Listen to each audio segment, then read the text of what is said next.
Welcome to all of you. Hope হোপের ক্লাসে তোমাদের প্রত্যেককে স্বাগত। তোমরা নিশ্চয়ই জানো যে হোপ ইনস্টিটিউট থেকে প্রাইমারি টেটের একটা ব্যাচ শুরু হতে চলেছে। সেই ব্যাচের প্রথম ক্লাস হিসেবে বা একটা ডেমো ক্লাস হিসেবে, বা বলা ভালো, আমি ডেমো ক্লাসের চাইতেও এটাকে আরো বেশি বলবো একটা ইন্ট্রোডাক্টরি ক্লাস হিসেবে, আজকে আমি তোমাদের সাথে আছি অমিত সেন। আমি তোমাদেরকে বাংলা বিষয়টায় গাইড করার চেষ্টা করব। মূলত আমি পাওয়ার পয়েন্ট প্রেজেন্টেশন তোমাদের সাথে শেয়ার করব, স্ক্রিন শেয়ার করেই আমি ক্লাসটা নেব। দুটো ভাগে আমি আজকের ক্লাসটাকে ভাগ করেছি। একটা ভাগ হচ্ছে আমাদের এই টেটের বাংলা, আমি তোমাদের সাথে বাংলা বিষয়টা নিয়েই কথা বলবো। টেটের বাংলাতে কি কি রয়েছে সিলেবাসে, এবং সেই সিলেবাস অনুযায়ী প্রশ্নের কি ধরন, সেই বিষয়টা নিয়ে একটা কথা বলবো।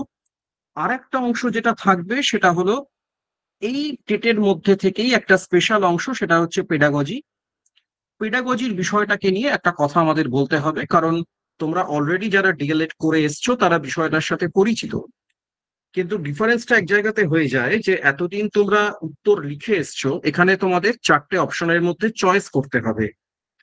তো পেডাগজি ব্যাপারটা এক্স্যাক্টলি কি, কিভাবে এটার উদ্ভব হয়েছে, কিভাবে এটা এসছে, কারণ যেহেতু আমাদের একটা বড় সংখ্যক নাম্বার কিন্তু এই পেডাগজির জন্য ধার্য করা আছে। তো চলো আমি স্ক্রিনটা শেয়ার করছি তোমাদের সাথে, একটুখানি নজর রাখো দেখতে পাচ্ছ কিনা। বেশ, তাহলে আমরা দেখতে পাচ্ছি টিচার এলিজিবিলিটি টেস্ট, যাকে সংক্ষেপে আমরা বলছি টেট। এই টেটের যে সিলেবাসটা, সিলেবাসে কোথাও বাংলা বলে কিছু লেখা নেই। দেখবে বলা আছে ল্যাঙ্গুয়েজ ওয়ান। ল্যাঙ্গুয়েজ ওয়ানকে আমরা বলছি বাংলা। ল্যাঙ্গুয়েজ টু আমাদের কাছে ইংরেজি। মোটামুটি ভাবে তোমরা যদি language one and language two এই দুটোর সিলেবাসকে পাশাপাশি রাখো, দেখবে সিলেবাসটা একদমই এক। তাহলে একই বিষয়ের উপর দুটো আলাদা ল্যাঙ্গুয়েজে কেন আমাকে সিলেবাস দিয়েছে, তার কারণ হচ্ছে, খুব স্পেসিফিক্যালি বলতে গেলে, এই যে বাংলা, বাংলা ভাষাটা আমাদের ক্ষেত্রে যখন আমরা ব্যবহার করি, আমরা এটাকে বলছি আত্তীকরণ, অ্যাকুইজিশন। কিন্তু যখন ইংরেজি ব্যবহার করি, তোমরা জানো তাকে আমরা কি বলি, লার্নিং। তার সিম্পল কারণ হচ্ছে, বাংলা আমরা যখন কথা বলি, ব্যবহার করি, তখন আমাদের গ্রামার বা ব্যাকরণের দিকে খুব একটা যে নজর দিয়ে, খুব একটা গুরুত্ব দিয়ে ভাবনা চিন্তা করে কথা বলতে হয় এমনটা কিন্তু নয়। বরং এই যে আমি তোমাদের সাথে কথা বলছি, কথার পিঠে কথা কিন্তু এমনিই চলে আসছে। এটাই যদি ইংরেজি হতো, তাহলে আমি কিন্তু এত সহজে কথার পিঠে কথা বলতে পারতাম না। আমাকে একটুখানি ভাবতে হতো, বাক্যের গঠন নিয়ে চিন্তা করতে হতো। তার কারণটা সিম্পল, ইংরেজি আমরা আগে গ্রামার শিখেছি, তারপরে ভাষা ব্যবহার করেছি। ফলত ইংরেজি হচ্ছে লার্নিং ল্যাঙ্গুয়েজ, সেটা আমাদের ল্যাঙ্গুয়েজ টু। কিন্তু বাংলা যেহেতু আমরা ব্যাকরণ মেনে শিখিনি, চারপাশের পরিবেশ থেকে অর্জন করেছি, তার ফলে বাংলা হচ্ছে ল্যাঙ্গুয়েজ ওয়ান। ল্যাঙ্গুয়েজ ওয়ানের জন্য আমাদের ধার্য করা আছে 30 নম্বর, 30টা প্রশ্ন, এক করে নাম্বার, 30 মার্কস। দুটো অংশে ভাগ করা। প্রথম অংশে থাকছে 15 নাম্বার। কি থাকছে, ল্যাঙ্গুয়েজ কম্প্রিহেনশন। দুটো আনসিন প্যাসেজ থাকবে। যদিও এটাকে প্যাসেজ বলা সব ক্ষেত্রে ঠিক নয়, আমি কেন সেটা বলে দিচ্ছি। একটা প্যাসেজ বলে দিচ্ছে প্রোজ, এই যে। তাহলে একটা থাকবে আমাদের গদ্য, আর একটা থাকবে পোয়েট্রি, অর্থাৎ আর একটা থাকবে পদ্য বা কবিতা। আমরা যখন কোনো একটা গদ্যের কথা বলি, সেখানে বলা হয় প্যাসেজ, প্যারাগ্রাফ ইত্যাদি, অনুচ্ছেদ। কবিতার ক্ষেত্রে বলা হয় স্ট্যাঞ্জা, স্তবক। সেখানে ঠিক প্যাসেজ কথাটা আসে না। যাই প্রোজ প্যাসেজটা কি ধরনের হবে সেটাও কিন্তু দেখো সিলেবাসে মেনশন করে দিয়েছে। কি বলা হচ্ছে, বলছে আইদার লিঙ্গুইস্টিক হবে, তার মানে ভাষাকে ভিত্তি করে কোনো একটা প্যাসেজ হয়তো আমাকে দেওয়া হবে, অথবা সেটা হতে পারে লিটারেরি, সাহিত্যকে ভিত্তি করে, সায়েন্টিফিক, বিজ্ঞানকে ভিত্তি করে, অ্যান্ড ডিসকার্সিভ, বিতর্কমূলক কোনো একটা প্যাসেজ হতে পারে। আর কবিতার ক্ষেত্রে এই যে এখানে ব্যবহার করেছে দেখো স্ট্যাঞ্জা, এখানে প্যারাগ্রাফ নয়, স্ট্যাঞ্জাটা কিরকম হবে, কোনো একটা বর্ণনামূলক কবিতা হতে পারে, অথবা কবিতার মধ্যে দিয়ে কোনো একটা নাটকীয় সিচুয়েশন তৈরি করা হয়েছে, কোনো একটা কাহিনী বলা হচ্ছে কবিতার মধ্যে দিয়ে, সেটাও হতে পারে। তাহলে আমি কেন এই এই বিষয়টার উপর একটু গুরুত্ব দিলাম, এই যে ল্যাঙ্গুয়েজ কম্প্রিহেনশন, এটা তো পুরোপুরি আনসিন, এটা তো আগে থেকে জানার কোনো উপায় নেই আমাকে কোন গদ্য দেবে কোন পদ্য দেবে, কিন্তু কি ধরনের দেবে সেটা জানার কিন্তু উপায় আছে। অর্থাৎ যখন আমাকে বলছে যে একটা কবিতা সেটা বর্ণনামূলক হতে পারে, নাটকীয় হতে পারে, আমি এবার এমন কোনো কবিতা নিয়ে চর্চা করব না যেটা রূপক ধর্মী, অ্যালিগোরিক্যাল। কেন? কারণ আমার তো সিলেবাসে সেটা বলেনি।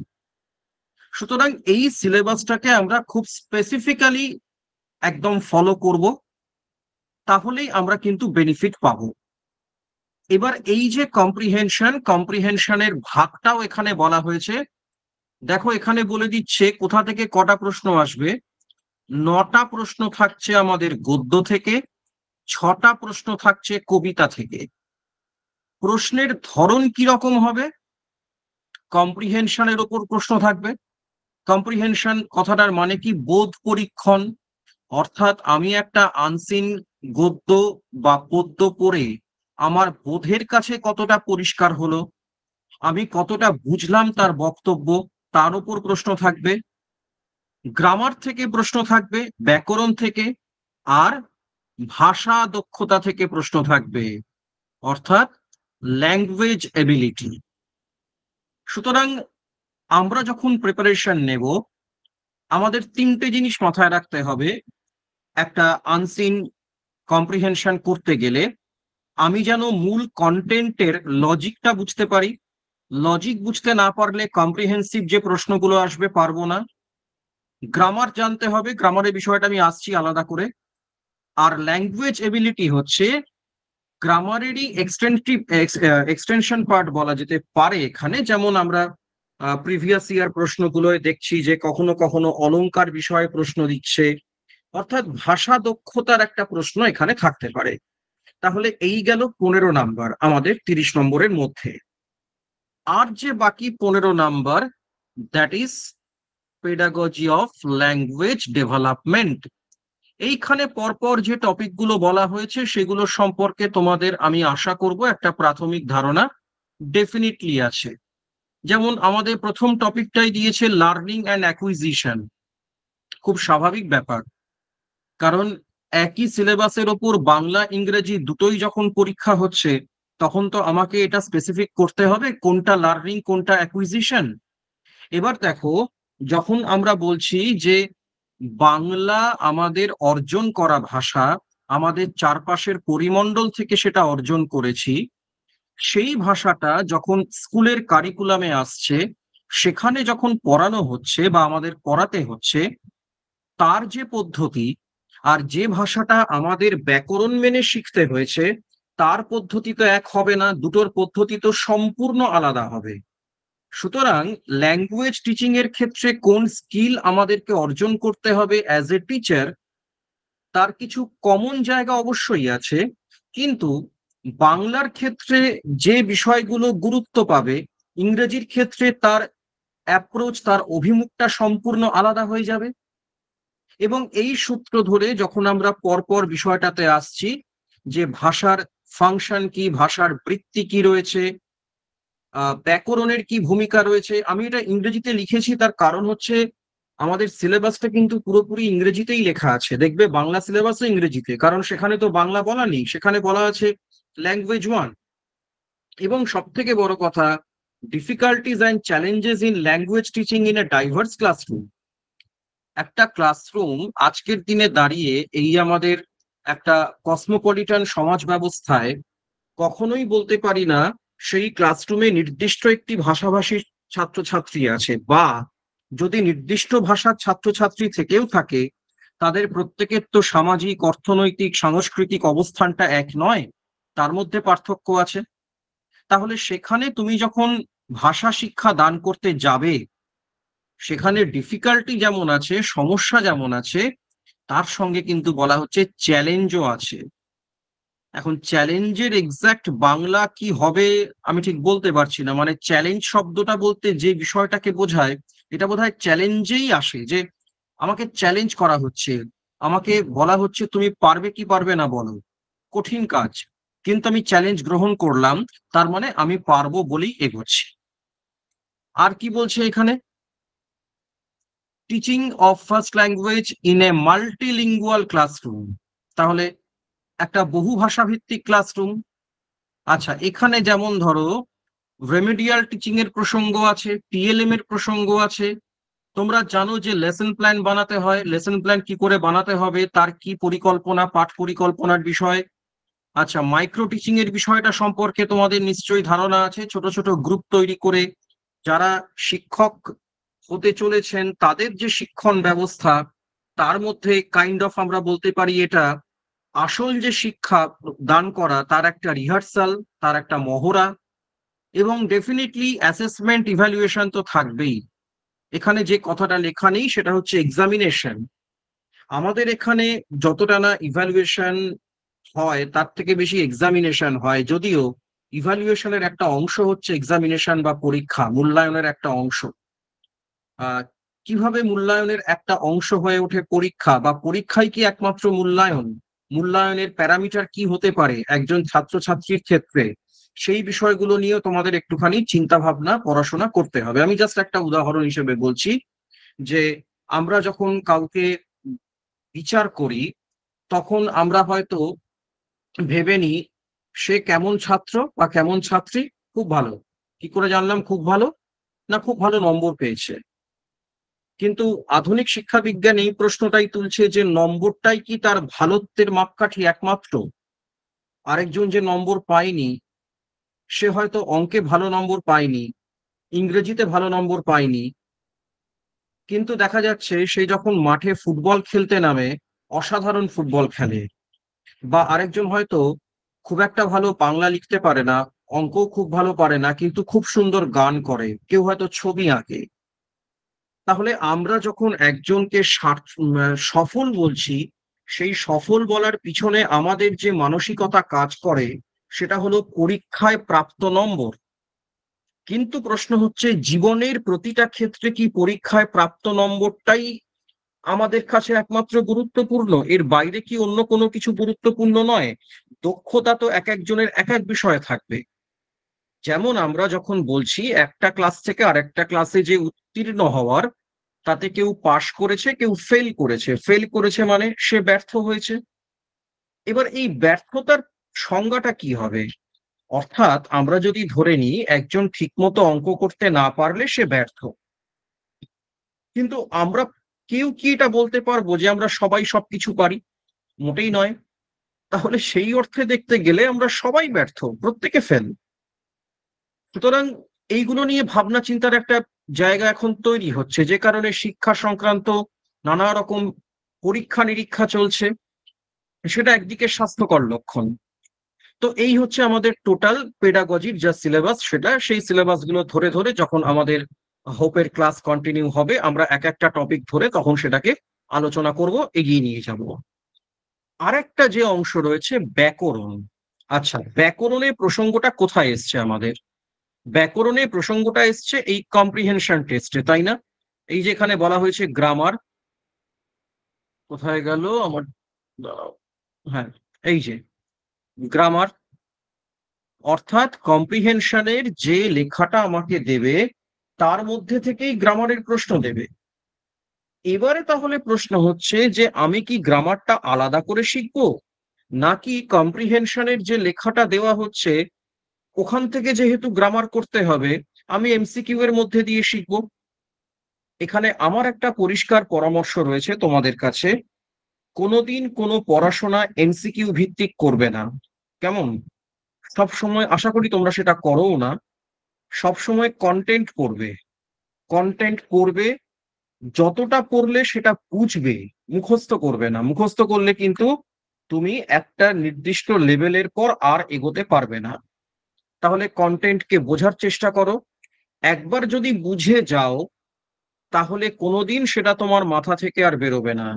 আর যদি মুখস্থ করো, আজকে মুখস্থ করবে, 1 সপ্তাহ পর ভুলে যাবে।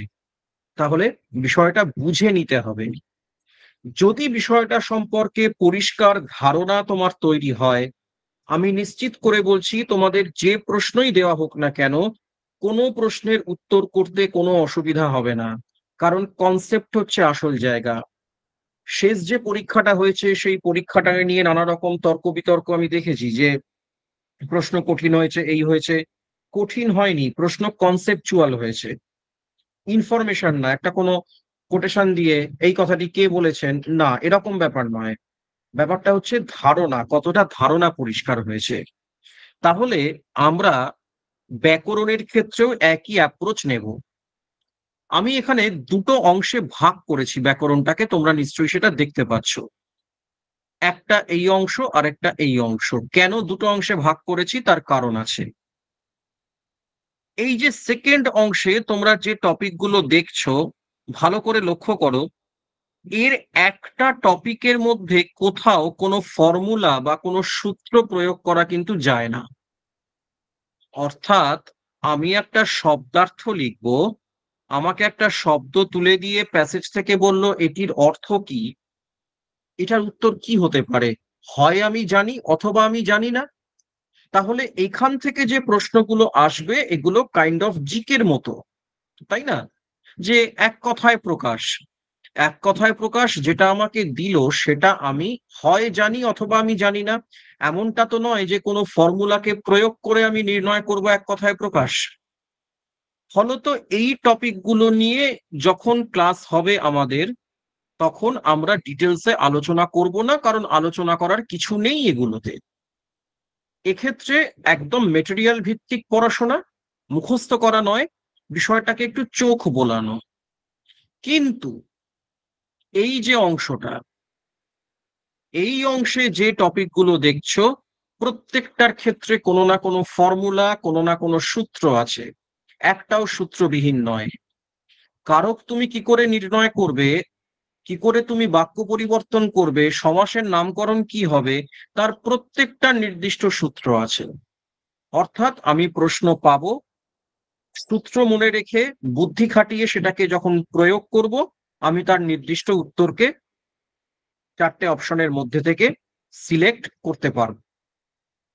অনেকটা অঙ্কের মতো বিষয়টা, ফর্মুলা ভিত্তিক। তাহলে আমাদের আলোচনার বিষয়, এই যে বললাম না বোঝার বিষয়, বুঝে নিতে হবে, সেটা কিন্তু এই অংশ থেকে। এবার গ্রামারের যে প্রশ্নটা আমরা বললাম যে টেক্সট থেকে আসবে, মানে কম্প্রিহেনশন টেস্ট থেকে। সেখান থেকে কিরকম হতে পারে, ধরো যে গদ্যটা দেওয়া হয়েছে সেই গদ্যের একটা লাইন তুলে দিল, তুলে দিয়ে বলছে এটি কি ধরনের বাক্য, বলে 4টে অপশন: সরল বাক্য, জটিল বাক্য, যৌগিক বাক্য, মিশ্র বাক্য। অথবা কোনো একটা শব্দ তুলে দিয়ে বলল এটির সমাস নির্ণয় করুন, 4টে অপশন। অথবা এমন হতে পারে নিচের কোন বাক্যটিতে করণ কারকের প্রয়োগ রয়েছে, বলে কবিতা থেকে 4টে লাইন তুলে দিল। তাহলে দেখো, তুমি যে প্রশ্নই অ্যান্সার করার চেষ্টা করো না কেন এই এমসিকিউ প্যাটার্নে, আলটিমেটলি তোমাকে কিন্তু সাহায্য নিতে হচ্ছে ব্যাকরণের নিয়মে। এইবার এখানে একটু ব্যতিক্রমের কথা বলি। শেষ যে পরীক্ষাটা আমাদের হয়েছে তাতে বাংলায় কিন্তু এই ব্যাকরণ থেকে বেশ কিছু প্রশ্ন দেওয়া হয়েছিল, যেটা টেক্সটকে বেস করে হয়নি। টেক্সট মানে ওই যে কম্প্রিহেনশনের জন্য যেগুলো দেওয়া হয়েছিল সেখান থেকে কিন্তু নেওয়া হয়নি, এমন কিছু প্রশ্ন কিন্তু ছিল। থাকাটা উচিত নয়, আমরা আইডিয়াল কন্ডিশনের কথা বলছি, থাকাটা উচিত নয়। তার কারণ হচ্ছে যে আমাকে তো সিলেবাসে সেটা বলা হয়নি। ইন কেস যদি চলে আসে, তাহলে আমরা কি করব? তখন কি সিলেবাসে নেই বলে ওখানে হই হল্লা শুরু করব? কোনো লাভ নেই সেটা। তাহলে আমার যদি নিয়মগুলো জানা থাকে, সিলেবাসের বাইরে দিক না, সিলেবাস বলছি মানে টেক্সটের বাইরে দিক না, আমি তো জানি সমাস কি করে নির্ণয় করতে হয়। তাহলে সমাস কি করে নির্ণয় করতে হয় এই নিয়মটা যদি আমার জানা থাকে, আমাকে যেখান থেকে ইচ্ছে সমাস করতে দিক, আমার তো কোনো সমস্যা হবে না। তোমার যদি যোগ করার নিয়ম জানা থাকে, আমি জাস্ট সাধারণ উদাহরণ দিচ্ছি, সুতরাং কোন কোন সংখ্যা দিয়ে আমাকে যোগ করতে দিচ্ছে এটা তো কোনো ফ্যাক্টর না, আমি তো যোগটা জানি কিভাবে করতে হয়। সেই কারণে আমি বলছি প্রথম অংশটার ক্ষেত্রে নিয়মগুলো বোঝার দিকে একটুখানি বেশি জোর দিতে হবে, তাহলে আর কোনো সমস্যা থাকবে না। তো সিলেবাসকে কেন্দ্র করে আমার যেটুকু বক্তব্য সেটুকু এইটুকুই। যদি সিলেবাসকে কেন্দ্র করে তোমাদের কারোর কিছু জানার থাকে, কোনো কোয়ারিজ থাকে, তাহলে এক এক করে মাইক অন করে কয়েকজন একটু বলো, আমি শুনে নিই। তারপরে আমি আমার আজকের যে ক্লাসের দ্বিতীয় অংশে প্রবেশ করব।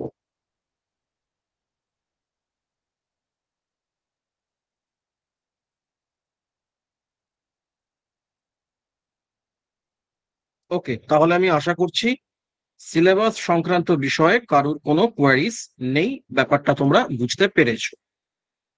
তাহলে চলো এইবার আমরা চলে আসি আমাদের দ্বিতীয় অংশে। এই যে কথাটা এখানে রয়েছে,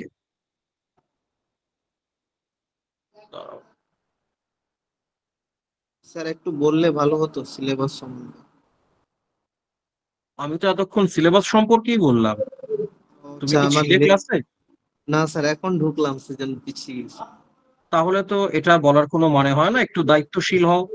তুমি আচ্ছা এতক্ষণ কি আলোচনা হয়েছে না শুনে যখন বলছো সিলেবাস সংক্রান্ত বলতে, আমরা তো সিলেবাস সংক্রান্তই আলোচনা করেছি।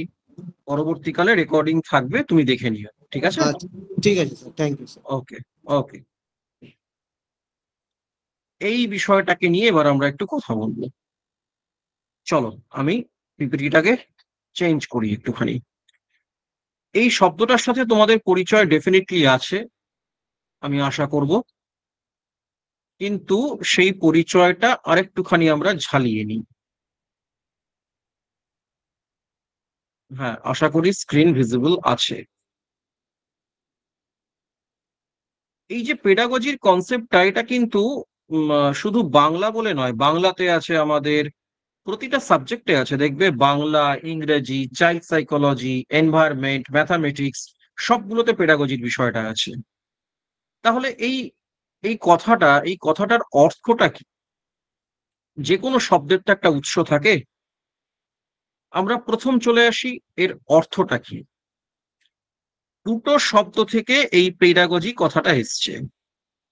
একটা হচ্ছে পেইডা, আর একটা হচ্ছে গগোজ, ল্যাটিন শব্দ। পেইডা মানে দ্য চাইল্ড, শিশু। গগোজ মানে সায়েন্টিফিক মেথড অফ টিচিং, শিক্ষাদানের বিজ্ঞানসম্মত পদ্ধতি। তাহলে এই দুটোকে যদি একসাথে করি, বিষয়টা কি হচ্ছে? যেমন পেইডা শব্দটা সম্পর্কে তোমাদের নিশ্চয়ই পরিচয় আছে, আমি কয়েকটা রেফারেন্স দিচ্ছি। যে সমস্ত চিকিৎসক শিশুরোগ বিশেষজ্ঞ, তাদেরকে আমরা কি বলি? পেডিয়াট্রিক বলি, তাই না? আবার শিশুদের একটা খাবার পাওয়া যায় না, পিডিয়াশিওর, দেখো প্রত্যেকটাই পেইডা কথাটা কিন্তু জড়িয়ে আছে, তার মানে শিশু সংক্রান্ত কোনো কিছু হলেই সেটা হচ্ছে পেইডা। আচ্ছা, তাহলে এই যে দুটো অংশ, এই দুটো অংশকে যদি এক করি, আমরা পেইডাগজি শব্দের যে অর্থটা পাচ্ছি সেটা কি? আমার হাতের লেখাটা একটুখানি তোমরা কনসিডার করে নিও। এই ডিজিটাল মিডিয়ায় লিখতে এখনো আমি অভ্যস্ত হয়ে উঠিনি। শিশুদের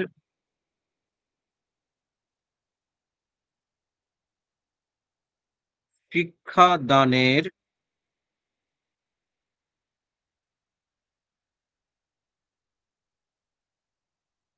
বিজ্ঞান সম্মত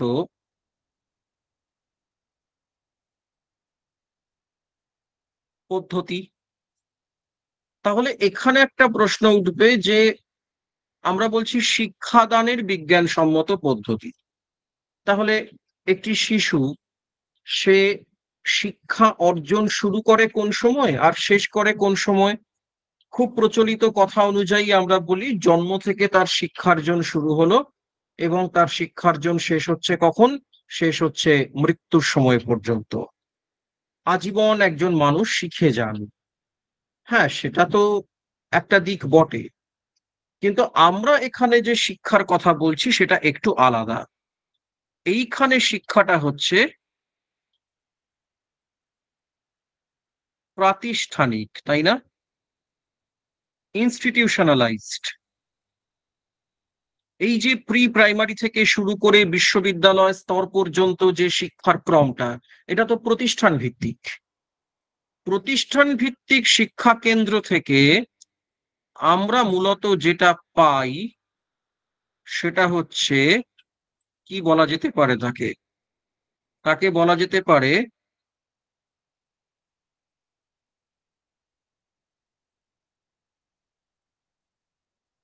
কোয়ালিফিকেশন। ডিগ্রি অর্জন করি, কোয়ালিফিকেশন অর্জন করি। আমরা ধরে নিই আমরা যে যত বেশি কোয়ালিফাইড, সে বোধহয় তত বেশি এডুকেশন বা শিক্ষা অর্জন করেছি, কিন্তু বাস্তবটা তা নয়। কলেজ, বিশ্ববিদ্যালয়, স্কুল এর যে সার্টিফিকেট গুলো, এটা প্রমাণ করে আমার কোয়ালিফিকেশন বেড়েছে, কিন্তু প্রকৃত শিক্ষা সবসময় কোয়ালিফিকেশন নির্ভর হয় না।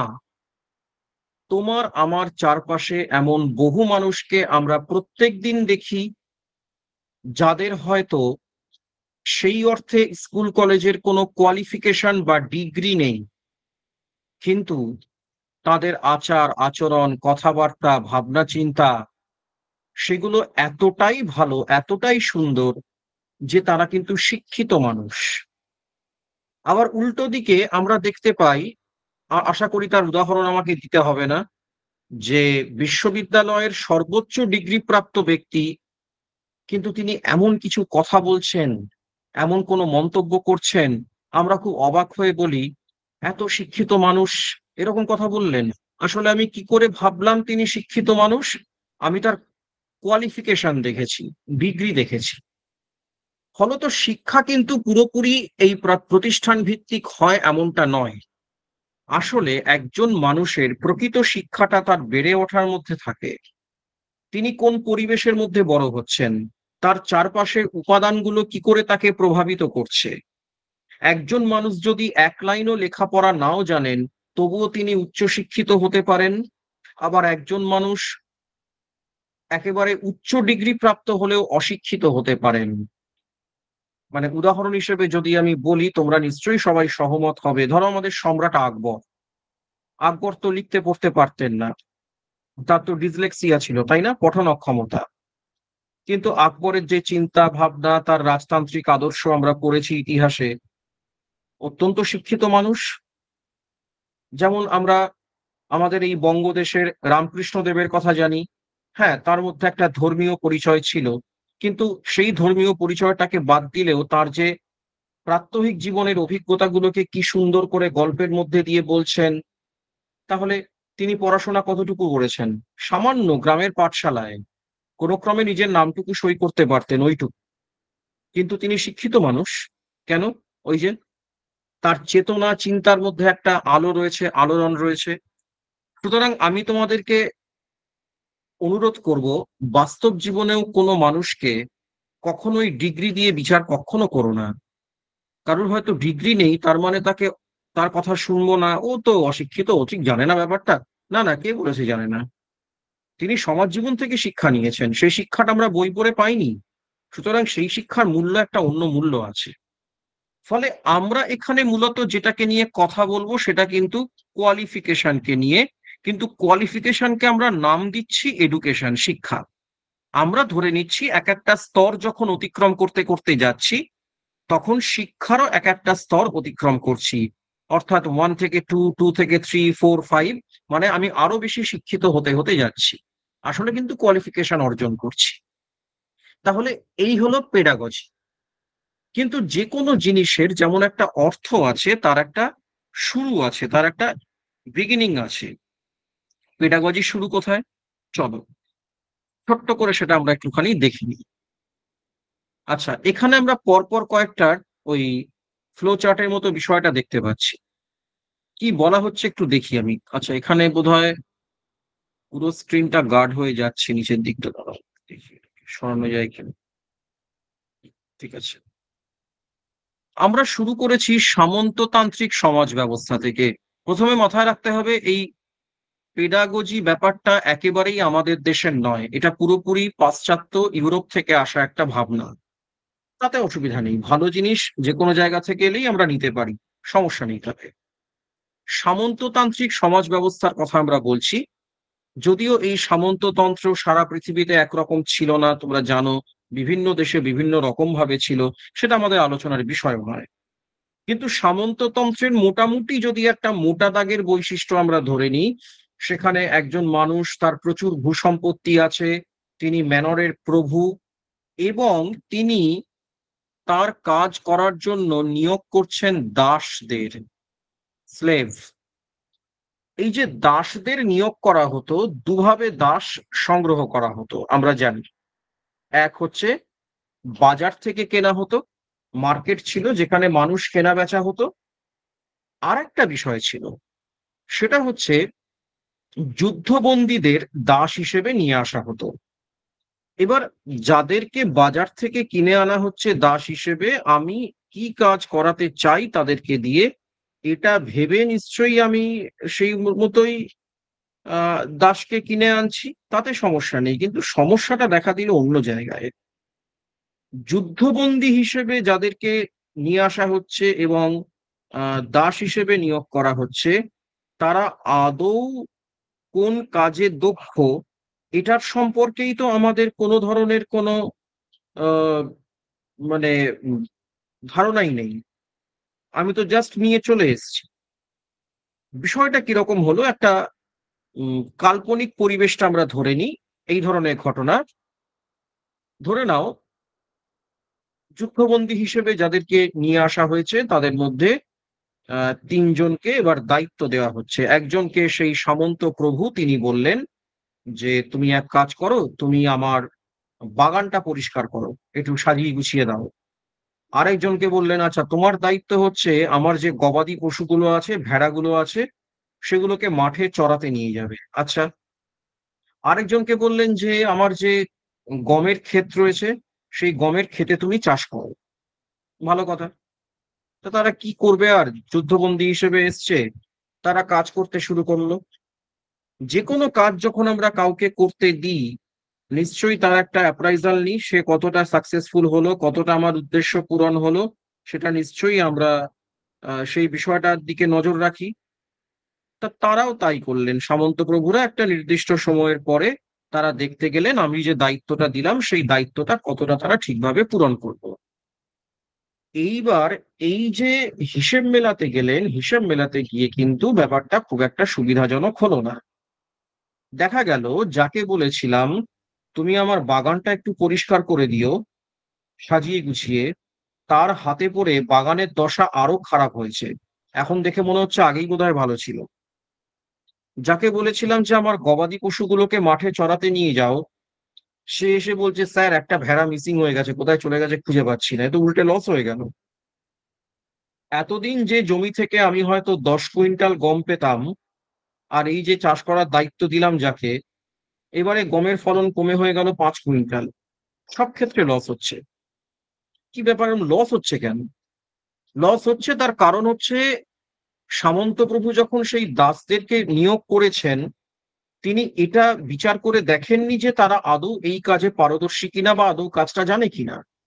আমরা ধরে নিই শারীরিক পরিশ্রমের কাজ সবাই পারবে না, নাই হতে পারে।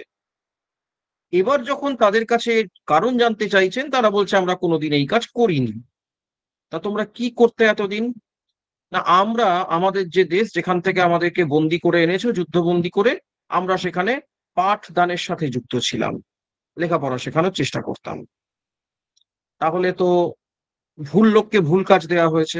ঠিক আছে, তা বলে তো বসিয়ে বসিয়ে ডাল ভাত খাওয়াবো না। এক কাজ করো, আমার যে শিশু সন্তান আছে তাদের লেখাপড়ার দায়িত্ব তোমরা নাও। তাহলে সেটাও পরিশ্রম। এবার বলতে পারো এটা পরিশ্রম কোথায় হলো? মাঠে নেমে চাষ করতে হবে, মানলাম সেটা পরিশ্রম। তা লেখাপড়া শেখাবে, পরিশ্রমের কি আছে? আছে। তোমরা প্রত্যেকে প্রশিক্ষণ নিয়ে এসছো, একটু মনে করে দেখো তো, বা তোমরা অনেকে নিশ্চয়ই প্রাইভেট টিউশনের সাথে জড়িত আছো, বা কেউ কেউ হয়তো বিভিন্ন প্রতিষ্ঠানেও পড়াও। যখন তুমি একটা ক্লাসে যাচ্ছ, সেই ক্লাসে যাওয়ার আগে তোমাকে একটা প্রিপারেশন নিতে হয় না? শুধু প্রিপারেশন নেওয়া নয়, এই যে আমি তোমাদের সাথে কথা বলছি বিষয়টাকে নিয়ে, পেডাগজি ব্যাপারটা কি, কি বৃত্তান্ত, তার জন্য কিন্তু একটা পরিশ্রম হচ্ছে। হ্যাঁ, আমি আমার ঘরে বসে আছি, আমি মোটেই বাইরে বসে নেই, সব ঠিক আছে, কিন্তু একটা পরিশ্রম হচ্ছে। সেই পরিশ্রমটা মানসিক পরিশ্রম, যেটা আদৌ চোখে দেখা যাচ্ছে না। একজন চিকিৎসকের কাছে যখন আমরা যাচ্ছি, চিকিৎসক আমার সমস্যাগুলো শুনে একটা খসখস করে প্রেসক্রিপশন লিখে দিলেন, তিনি তার ভিজিট হিসেবে 400 টাকা নিলেন। এবার আমি যদি তাকে জাজ করতে বসি এইভাবে, একটা কাগজে 5টা লাইন লিখলেন, 10 মিনিট আমার সাথে কথা বললেন, দিব্যি আরাম করে এসি ঘরে বসে, তার জন্য 500 টাকা দেবেন? কতই বা দাম এটার? না, আমি ভুল ভাবছি। আমি তার পরিষেবাটা নিয়েছি, তার সার্ভিসটা নিয়েছি। আমি যখন আমার সমস্যার কথাগুলো বলছি, আমার এই হচ্ছে সেই হচ্ছে, হ্যাঁ, আজ আগে তো 4টে আলুর চপ খেতাম, আজকাল 2টো বেগুনি খেলেই কেমন অ্যাসিডিটি হয়ে যাচ্ছে, এইসব যখন বলছি, তিনি কিন্তু ভেতরে ভেতরে আমার সমস্যাগুলো শুনে তার এতদিনকার পঠিত বিদ্যার সাথে ম্যাচ করার চেষ্টা করছেন, যে তাহলে সমস্যাটা কোন জায়গায়। এই যে মানসিক পরিশ্রমটা, এটা কিন্তু আমরা দেখতে পাচ্ছি না। একজন মানুষ যখন চোখের সামনে এই গরমে রোদের মধ্যে, এই যে এমন একটা তাপপ্রবাহ চলছে, তিনি যখন মাটি কাটছেন, সেটা আমরা চোখের সামনে দেখতে পাচ্ছি।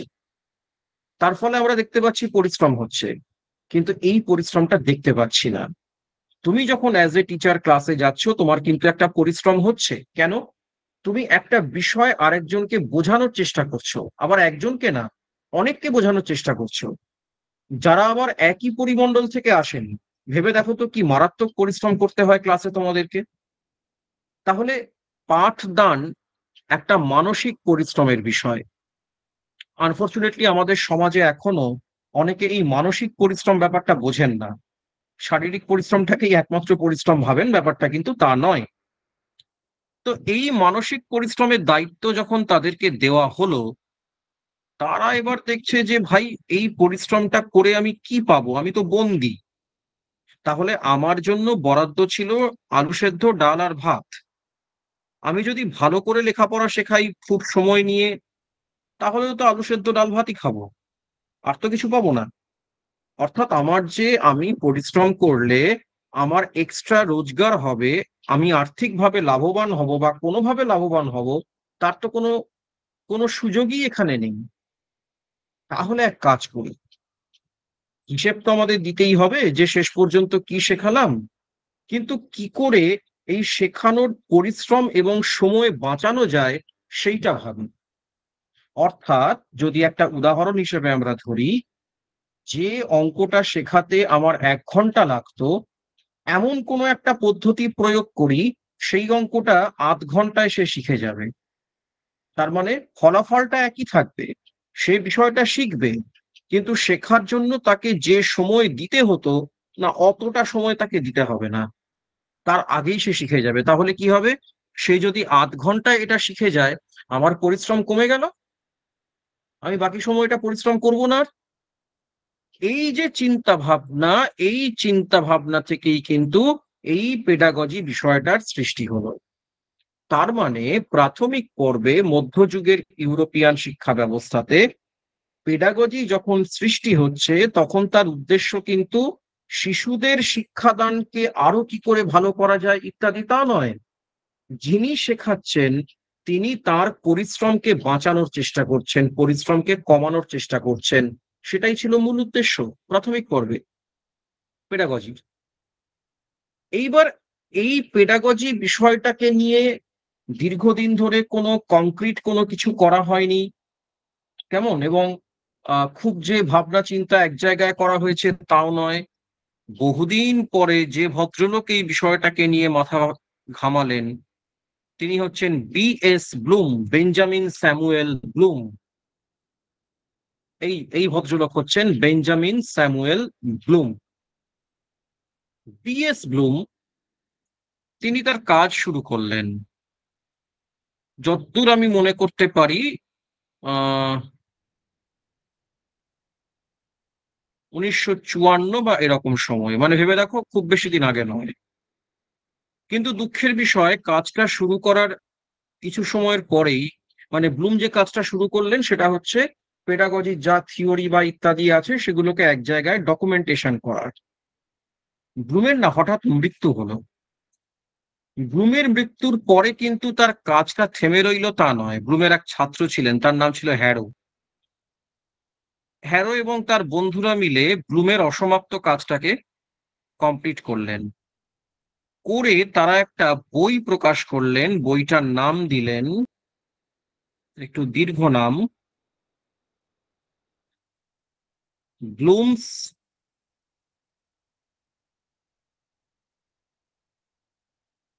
Taxonomy of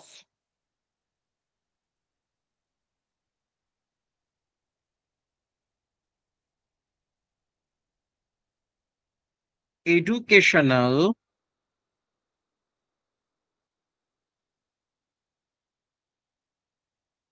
objectives. এই হচ্ছে বইটার নাম। যদিও যখন বইটা পাবলিশ হচ্ছে তখন ব্লুম বেঁচে নেই, তথাপি যেহেতু এই বিষয়ে ভাবনা চিন্তা প্রথম ব্লুম শুরু করেছিলেন, তার প্রতি শ্রদ্ধা জানানোর জন্য বইটার নামে কিন্তু ব্লুমের নামটা রাখা হলো, ইচ্ছে করেই রাখা হলো।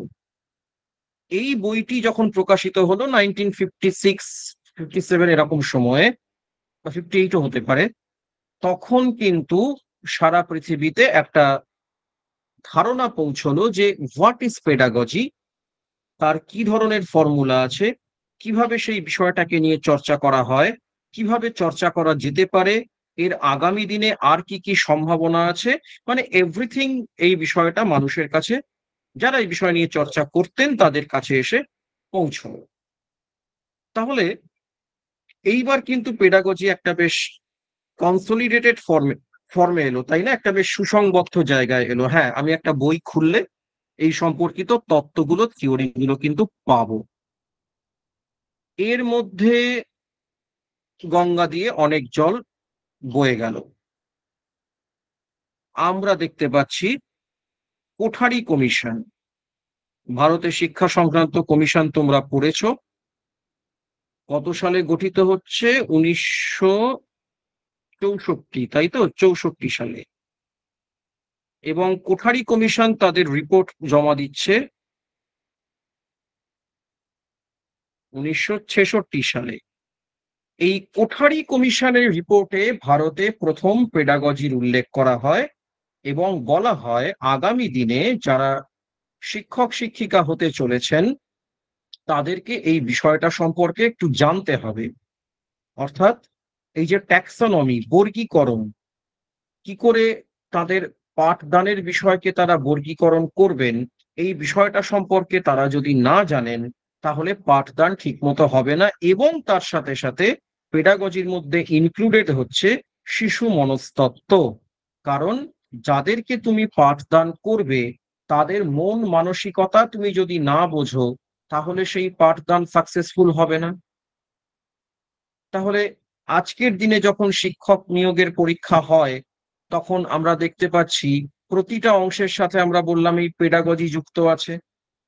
তার কারণ প্রত্যেকটা ক্ষেত্রে দেখে নেওয়া হচ্ছে যিনি অঙ্ক শেখাবেন তিনি অঙ্ক শেখানোর যে মনস্তাত্ত্বিক জায়গাটা সেটার সম্পর্কে ওয়াকিবহাল তো, তিনি এটা বোঝেন তো, চর্চা করেন তো। মানে শুধু অঙ্কটা আমি ভালো জানলেই হবে না, হাউ টু টিচ ম্যাথামেটিক্স এটাও জানতে হবে। আমি বাংলা বিষয়টা জানলে হবে না, হাউ টু টিচ বেঙ্গলি এটাও আমাকে জানতে হবে। এইখান থেকে কিন্তু পেডাগজির সৃষ্টি। তাহলে তোমরা যে সাবজেক্টই পড়ো না কেন, চাইল্ড সাইকোলজি, এনভায়রনমেন্ট, ম্যাথামেটিক্স, অঙ্ক, বাংলা, ইংরেজি, প্রত্যেকটা ক্ষেত্রে কিন্তু মাথায় রাখতে হবে উৎসটা এই জায়গা থেকেই এসছে। তাহলে পেডাগজির যে সিলেবাসটা আমরা দেখলাম সেই সিলেবাসটা এবার তুমি যদি আবার দেখো পরবর্তীকালে দেখে নিও, এটা নেটেই পাওয়া যায়, খুব এমন কিছু ব্যাপার নয়, ইজিলি অ্যাভেলেবল।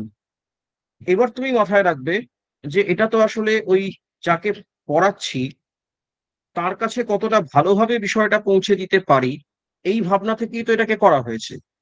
এইবার তুমি সিলেবাসটাকে একটু নতুন ভাবে দেখতে পারবে। তো যাই হোক, এই হচ্ছে আমাদের আজকের আলোচ্য বিষয়। তো আশা করি আমি তোমাদের কাছে কিছুটা বিষয় পরিষ্কার করতে পেরেছি, সিলেবাস এবং এই যে পেডাগজি বিষয়টা কিরকম কি বৃত্তান্ত। এইবার সিলেবাসে যা কিছু আমরা বললাম সেগুলো তো এক এক করে পরবর্তীকালে যখন হোপ ইনস্টিটিউটের নিজস্ব ক্লাস শুরু হবে টেটের রেগুলার বেসিসে, তখন ওই সিলেবাস ধরে টপিক ধরে আমরা আলোচনা করব এবং সেখান থেকে আমরা বিষয়টা সম্পর্কে একটা পরিষ্কার ধারণা তৈরির চেষ্টা করব। তাহলে আজকের ক্লাসটা এখানে আমি এন্ড করতে পারি। প্রত্যেককে ধন্যবাদ। Thank you. Good night.